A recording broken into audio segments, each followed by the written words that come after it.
नमस्कार, the daily show में आपका स्वागत है। मैं हूं आपका मित्र साथी हमदर्द मुकेश कुमार।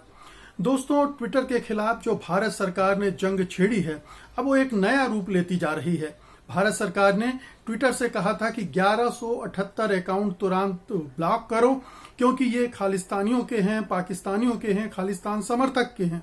लेकिन ट्विटर ने इस आदेश को पूरी तरह मानने से इनकार कर दिया है। उसके कुछ हिस्सों को स्वीकार किया है, कुछ हिस्सों को खारिज कर दिया है और अपनी एक जो पॉलिसी है उसका हवाले देते हुए उसने कहा है कि वो अपने इस ट्विटर को, जो माइक्रो ब्लॉगिंग ऐप कहलाता है, उस पर स्वतंत्र होकर, निश्चिंत होकर, सुरक्षित होकर अपने विचारों को व्यक्त करने का एक जरिया बनाए रखना चाहता है। इसलिए वो बहुत सारी चीजों को नहीं मानता है और ना मानेगा।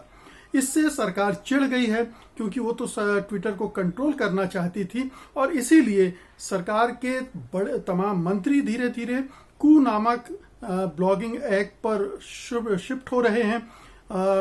बहुत सारे मंत्री, मंत्रालय, बहुत सारे सरकारी दफ्तर, ये सारे धीरे धीरे करके उसमें शिफ्ट हो रहे हैं। और चूंकि कू एक भारतीय कंपनी ने बनाया है, इसलिए जाहिर है कि ये आत्मनिर्भर अभियान का भी इसमें एक मुखौटा रहेगा और भारत सरकार इस अपने देसी ऐप को प्रमोट करने के नाम पर ट्विटर को सबक सिखाने की कोशिश कर रही है कि अगर तुमने हमारी शर्तें, हमारी आदेश नहीं माने तो फिर हम आपके यूजर की संख्या हिंदुस्तान में बहुत कम कर देंगे। तो ये एक तरह की धमकी है, एक तरह की चेतावनी है, एक तरह से सबक सिखाने की कोशिश भारत सरकार ने की है। अब इसके दो हिस्से हैं, उन पर एक एक करके हम बात करेंगे। एक तो ट्विटर के खिलाफ जो जंग चल रही है और दूसरा कू का जो इस्तेमाल हो रहा है उसके बारे में। लेकिन उसके पहले एक छोटी सी गुजारिश कि सत्यहिंदी.com को आप आर्थिक सहयोग दें, इसकी सदस्यता अभियान का जो हिस्सा है उसमें हिस्सा लें और स्वतंत्र पत्रकारिता को आगे बढ़ाने में योगदान करें। इसमें इस वीडियो के साथ दिए गए डिस्क्रिप्शन में उसका लिंक मौजूद है। कृपया उसको क्लिक करके इस पूरी योजना को पढ़ लें और जो भी सदस्यता आपको माफिक बैठती है उसको स्वीकार कर लें और हमारी मदद करें। दूसरा ये कि सत्यहिंदी.com का ऐप तुरंत डाउनलोड कर लें। गूगल प्ले स्टोर में भी है ये और इस वीडियो के साथ दिए गए डिस्क्रिप्शन में भी उसकी लिंक मौजूद है। वापस लौटते हैं। दो हिस्से हैं, एक ट्विटर के खिलाफ जो केंद्र सरकार ने युद्ध छेड़ रखा है, जंग छेड़ रखी है, वो है, और दूसरा कू का मसला है कि भारतीय ऐप है उसके जरिए ट्विटर को सबक सिखाने की कोशिश कर रही है। तो पहले तो मैं ये बता दूं कि ट्विटर के साथ क्या जंग चल रही है। पिछले कुछ समय से भारत सरकार बड़ी चिंतित है, क्योंकि ट्विटर पर उसके खिलाफ और उससे सवाल करने वाले, उसके नीतियों का विरोध करने वाले ढेर सारे ट्वीट हो रहे हैं, ट्रेंड हो रहे हैं और उससे सरकार परेशान है। खास तौर पर अभी जब से किसान आंदोलन शुरू हुआ है, तेज हुआ है, तब से वो और भी परेशान है, क्योंकि ट्विटर के जरिए ये आंदोलन अब पूरी दुनिया भर में विख्यात हो गया है और अंतर्राष्ट्रीय हस्तियां भी ट्वीट करके इस आंदोलन को समर्थन दे रही हैं। तो सरकार तिलमिलाई हुई है, घबराई हुई है, हड़बड़ाई हुई है और इस कोशिश में वो ट्विटर को कंट्रोल करना चाहती है, उस पर अंकुश लगाना चाहती है। सरकार चाहती है कि वो उसके इशारे पर ही काम करे और जो सरकार विरोधी ट्वीट हैं, सरकार की नीतियों के विरोध में करने वाले ट्वीट होते हैं या सरकार से सवाल करने वाले ट्वीट होते हैं, उनको रोके। ऐसे जो अकाउंट जो इस तरह की ट्वीट करते हैं उनको ब्लॉक कर दिया जाए और इसीलिए 1178 अकाउंट को ब्लॉक करने के लिए उसने निर्देश दिया था। आईटी एक्ट 69 के सेक्शन 69A का हवाला दिया था और उसके बेसिस पर ये करने को कहा था और ये भी कह दिया था कि अगर फॉलो नहीं करोगे तो हम आप पर पेनल्टी लगाएंगे, आपके खिलाफ कानूनी कार्रवाई की जाएगी।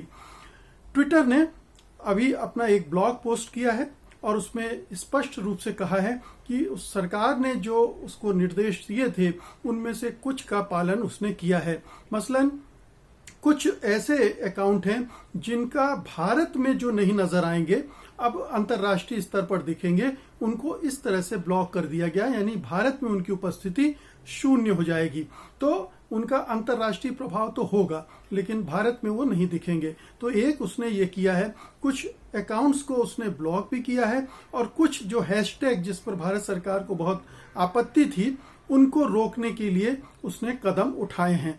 आप जानते ही हैं कि कुछ ऐसे हैशटैग चलाए गए थे, ट्रेंड किए गए थे, जिनमें सीधे तौर पर प्रधानमंत्री और उनकी सरकार पर हमले किए गए थे। तो उन हैशटैग को भी ट्विटर ने रोकने की बात कही है, लेकिन ये बहुत स्पष्ट कर दें कि 1178 अकाउंट, पूरे अकाउंट को उसने ना ब्लॉक किया है, और बल्कि ये कहा है कि उसने भी, वो भी लीगल इसका पक्ष जो है, कानूनी पक्ष उसका अध्ययन कर रहा है, और वो ये मानता है कि जो कुछ भी इन अकाउंट्स में है वो जो आईटी एक्ट की धारा 69A है उसके तहत कतई अपराध नहीं है, उनको रोकना ठीक नहीं होगा। तो ट्विटर ने अभी एक स्टैंड लिया है, हालांकि झुका भी है। इसके पहले भी सरकार ट्विटर का गला दबाने की कोशिश कर चुकी है, और उस समय भी ट्विटर ने, आपको याद होगा कि बहुत सारे अकाउंट्स को ब्लॉक तो कर दिया था, लेकिन 4 घंटे बाद ही उनको अनब्लॉक कर दिया था, और उससे सरकार बुरी तरह से चिढ़ गई थी, क्योंकि वो तो सोच रही थी कि ये हमेशा के लिए ब्लॉक कर दिए गए हैं। लेकिन ट्विटर ने उनका स्टडी की, उनको देखा कि उनका कंटेंट क्या ऐसा आपत्तिजनक है जिसके आधार पर उनको ब्लॉक किया जाना चाहिए था। उसने पाया कि ऐसा नहीं है, तो उसने उनको अनब्लॉक कर दिया था, और तब से सरकार चिढ़ी हुई थी। तो सरकार घबराई हुई है, क्योंकि फेसबुक को तो उसने कंट्रोल कर रखा, उसके साथ उसकी साठगांठ है। तो फेसबुक में वो चीजें नहीं हो पा रही हैं। ऐसे अकाउंट्स, ऐसे वेबसाइट्स, ऐसे लोगों की पोस्ट को वहां पर उनकी रीच घटा देता है फेसबुक, कि वो आप तक पहुंचती नहीं है। तो फेसबुक के साथ सरकार की प्रॉपर सेटिंग है, और ये बरसों से है। हम सब जानते हैं कि लंबे विवाद हुए हैं, अंकी दास वाला मामला भी हुआ है, और कैसे फेसबुक का जो स्टाफ है कैसे मोदी से और भारत सरकार से मिला हुआ था, ये सारा एक्सपोज हो चुका है अंतर्राष्ट्रीय प्रेस में भी, हमारे यहाँ भी। तो फेसबुक से सेटिंग है, लेकिन ट्विटर से ये सेटिंग नहीं बन पा रही है। फेसबुक के मुकाबले ट्विटर थोड़ा सा ज्यादा सख्त है। उसने डोनाल्ड ट्रंप के मामले में भी बहुत सख्ती दिखाई थी, जबकि फेसबुक समझौता करने के लिए तैयार था। अब ये ट्विटर के लिए अंतर्राष्ट्रीय जगत पर साख का सवाल है कि वो यहाँ घुटने टेक देता है क्या, सरेंडर कर देगा भारत सरकार के सामने, तो दुनिया भर में उसे इसी तरह से देखा जाएगा, और उस पर दुनिया भर की सरकारें दबाव डालेंगी, और उसके जो पूरा मंच है, ये प्लेटफॉर्म है, उसकी विश्वसनीयता घट जाएगी। वैसे भी घट रही है, क्योंकि बहुत जगह उसने कंप्रोमाइज किया है, और यहाँ भी भारत सरकार के साथ भी कंप्रोमाइज करता हुआ वो दिख रहा है। लेकिन अगर पूरी तरह से नतमस्तक हो गया तो उसकी कोई उपयोगिता नहीं रह जाएगी। इसलिए वो थोड़ा सा अपनी रीढ़ की हड्डी सीधे किया हुआ है, और ये भारत सरकार को पसंद नहीं आ रहा है। तो भारत सरकार ने इसका तोड़ क्या निकाला कि जो भारतीय कंपनी का ऐप है कू, उस पर चले जाते हैं हम, तो हमारा सारा कारोबार वहां चला जाएगा, और फिर दूसरे तरह से व्यापार के बढ़ने की गुंजाइश हो सकती, क्योंकि एक बहुत बड़ा मार्केट है हिंदुस्तान, जो 130 करोड़ लोगों का मुल्क है, वो बहुत बड़ा मार्केट है किसी भी कंपनी के लिए, और ट्विटर भी नहीं चाहेगा कि उसे भारत छोड़ना पड़े। तो भारत सरकार लेकिन उस पर पूरा दबाव बनाने की कोशिश कर रही है, और इसीलिए उसने कू वाली योजना चलाई है कि हम दूसरे ऐप पे चले जाएंगे तो ट्विटर के यूजर घटने लगेंगे, वहां से लोग शिफ्ट करने लगेंगे, कू पर जाने लगेंगे, कू की एक्टिविटीज बढ़ने लगेगी।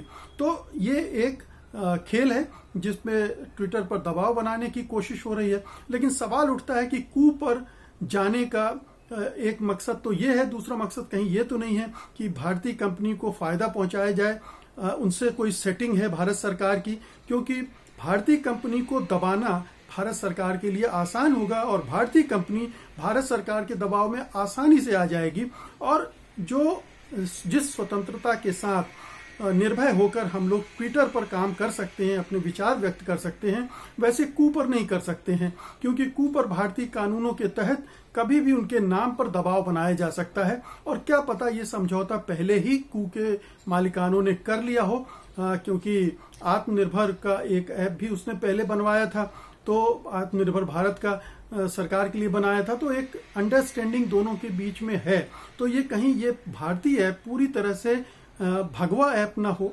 सरकारी ऐप ना हो, ये खतरा उसमें है और भारत सरकार उसको आसानी से कंट्रोल कर सकती है। तो वहां आप स्वतंत्रता की उम्मीद नहीं कर सकते। वो एक तरह से दूरदर्शन या प्रसार भारती और आकाशवाणी तरह का प्लेटफॉर्म हो जाएगा और हमें वो आज़ादी वहां नहीं मिलेगी।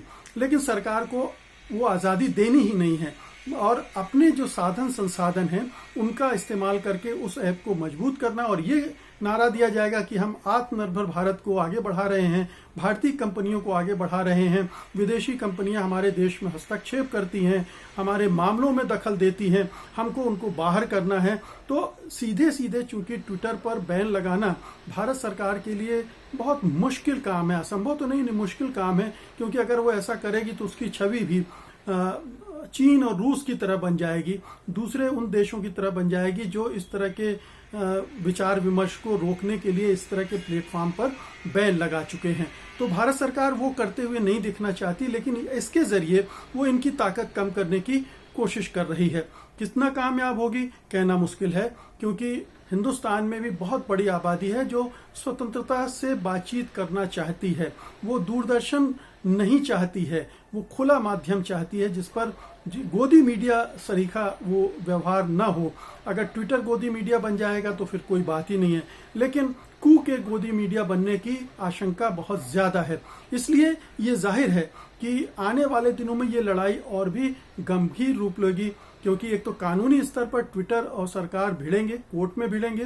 आईटी एक्ट की धारा 69A के तहत सरकार ये दावा कर रही कि उसके तहत सारी विदेशी कंपनियां आती हैं और वो हर तरह से कंट्रोल कर सकती है, जबकि ऐसा है नहीं।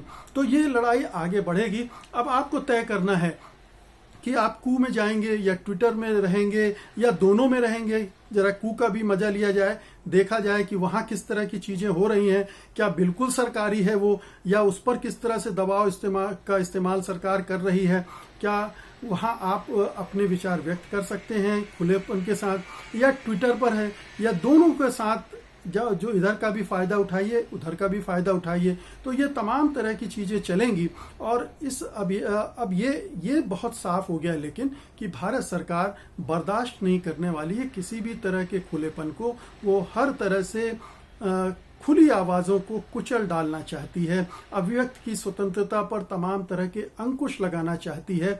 और क्योंकि जैसे जैसे सरकार का विरोध बढ़ेगा वैसे वैसे सरकार और दमनकारी रास्ते अपनाएगी और ऐसे इस तरह के प्रतिबंधों की बाढ़ आती जाएगी। तो ये एक लड़ाई का भी समय है कि सरकार को ऐसा न करने दिया जाए और अपनी आवाज बुलंद करने का भी समय है।